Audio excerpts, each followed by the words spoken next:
Hello दोस्तों, मैं हूं आपकी दोस्त प्रिया और आप देख रहे हैं इंस्पिरेशन फॉर चेंज पर एक और मोटिवेशनल स्टोरी। चलिए स्टार्ट करते हैं आज की मोटिवेशनल स्टोरी। तो आज की स्टोरी का टाइटल है हर मजदूरी का हिसाब भगवान रखते हैं। कुछ मिनट का समय निकाल कर इसे पूरा ज़रूर देखें। अस्पताल में एक कोरोना पेशेंट का केस आया।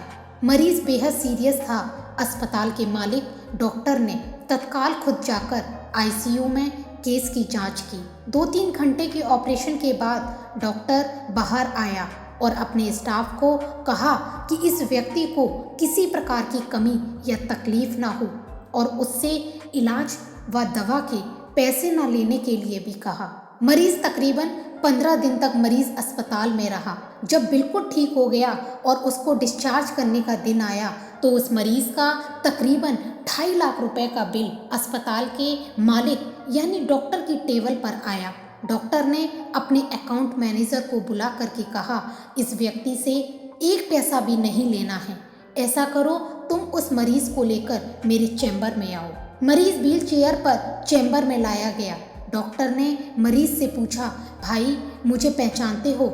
मरीज ने कहा, लगता तो है कि मैंने आपको कहीं देखा है। डॉक्टर ने कहा, याद करो, अंदाजन 2 साल पहले सूर्यास्त के समय शहर से दूर उस जंगल में तुमने एक गाड़ी ठीक की थी। उस रोज मैं परिवार सहित पिकनिक मनाकर लौट रहा था कि अचानक कार में से धुआं निकलने लगा और गाड़ी बंद हो गई।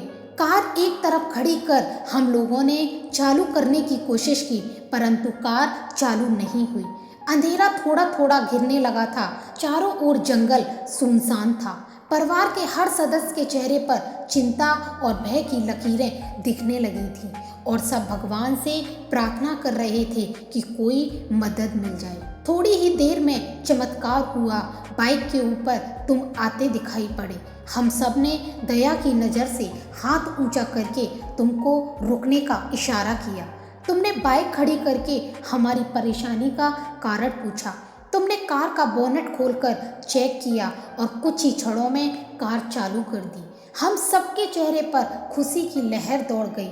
हमको ऐसा लगा कि जैसे भगवान ने आपको हमारे पास भेजा है, क्योंकि उस सुनसान जंगल में रात गुजारने के ख्याल मात्र से ही हमारे रोंगटे खड़े हो रहे थे। तुमने मुझे बताया था कि तुम एक गैराज चलाते हो। मैंने तुम्हारा आभार जताते हुए कहा था कि रुपए पास होते हुए भी ऐसी मुश्किल समय में मदद नहीं मिलती। तुमने ऐसे कठिन समय में हमारी मदद की। इस मदद की कोई कीमत नहीं है, यह अमूल्य है, परंतु फिर भी मैं पूछना चाहता हूँ कि आपको कितने पैसे दूँ। उस समय तुमने मेरे आगे हाथ जोड़कर जो शब्द कहे थे वह शब्द मेरे जीवन की प्रेरणा बन गए हैं। तुमने कहा था कि मेरा नियम और सिद्धांत है कि मैं मुश्किल में पड़े व्यक्ति की मदद के बदले कभी कुछ नहीं लेता। मेरी इस मजदूरी का हिसाब भगवान रखते हैं। उसी दिन मैंने सोचा कि जब एक सामान्य आय का व्यक्ति इस प्रकार के उच्च विचार रख सकता है और उनका संकल्प पूर्वक पालन कर सकता है तो मैं क्यों नहीं कर सकता। और मैंने भी अपने जीवन में यही संकल्प ले लिया है। 2 साल हो गए हैं, मुझे कभी कोई कमी नहीं पड़ी। अपेक्षा पहले से भी अधिक मिल रहा है। यह अस्पताल मेरा है, तुम यहाँ मेरे मेहमान हो और तुम्हारे ही बताए हुए नियम के अनुसार मैं तुमसे कुछ भी नहीं ले सकता।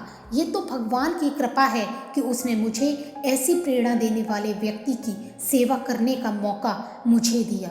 ऊपर वाले ने तुम्हारी मजदूरी का हिसाब रखा और वो हिसाब आज उसने चुका दिया।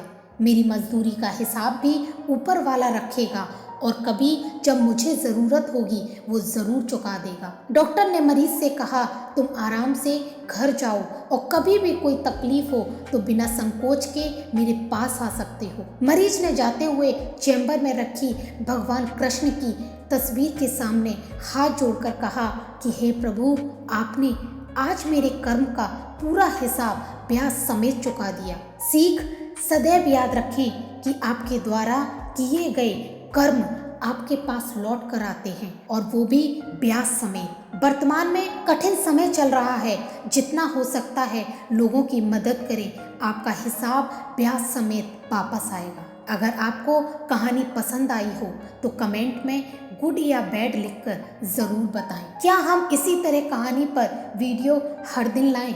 कमेंट ज़रूर करें। इस चैनल को सब्सक्राइब करें। Thank you so much.